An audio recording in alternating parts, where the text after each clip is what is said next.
گزشتہ روز تحریک انقلاب صوبہ ہزارہ کے کارکنان کی جانب سے پاکستان کے حق میں اور یوم پاکستان کے حوالے سے ریلی نکالی گئی تھی مانسرہ شیخ آباد انٹرچینج ٹول پلازا پر. تو اس دوران وہاں سے پی ٹی ایم کے سربراہ منظور پشتین غدار وطن اس کا گزر ہوا. 3 گاڑیوں کا قافلہ تھا اور وہ وہاں پہ فوراً اتر کے انہوں نے پاکستان مخالف نعرے بازی شروع کر دی اور غلیظ اور گندی گالیاں نکالیں. اس موقع پر انہوں نے سیکورٹی فورسز اور تمام پاکستانیوں کو گندی گالیاں نکالیں، جس پر تحریک انقلاب کے کارکنان نے پاکستان کے حق میں نعرے بازی شروع کر دی. تو اس پر میں اور میرے ساتھ ناصر تنولی ممبر پریس کلب، راجہ کامران فائنانس سیکرٹری اور ممبر یاسر شہزاد تنولی ہم موقع پر پہنچ کے اور میڈیا کوریج کرنے لگے.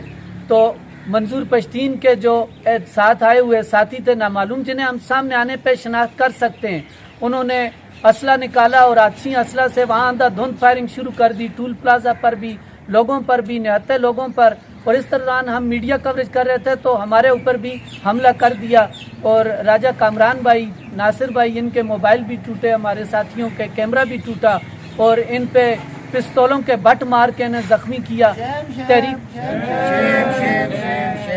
تحریک انقلاب صوبہ ہزارہ کے بھی کافی نوجوانوں کو انہوں نے زخمی کیا اور وہاں سے آتشی اسلحہ کے ساتھ فائرنگ کرتے ہوئے فرار ہوئے. ہمارا اعلیٰ حکام ضلعی انتظامیہ سے مطالبہ ہے کہ اس غدار وطن منظور پشتین اور اس کے دیگر ساتھیوں کے خلاف دہشت گردی کے مقدمات قائم کیے جائیں اور ان کے خلاف فی الفور قانونی کارروائی کر کے انہیں گرفتار کیا جائے اور ان کی تاحیات مانسرہ سمیت پورے ہزارہ ڈویژن میں آمد پر پابندی لگائی جائے. تو ہمارا مطالبہ ہے کہ ان کے خلاف میڈیا کو کوریج سے روکنے پر، صحافت ملک کا چوتھا ستون ہے، صحافت عوام کے حقوق کی علمبردار ہے، انہوں نے صحافت پہ حملہ کیا ہے. ان کی اور کارکنان کے ہم کوریج کر رہے تھے تو اس پہ انہوں نے صحافت پہ حملہ کیا اور میڈیا کو روکنے کی کوشش کی ہے اور صحافت کی زبان روکنے کی کوشش کی. لیکن وہ یہ نہیں جانتے کہ ہم جیلوں میں بھی جا کر اور مر کر بھی صحافت زندہ ہے انشاءاللہ.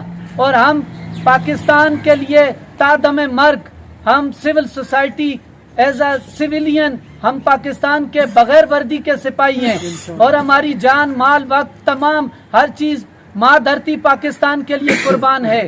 پاکستان زندہ باد.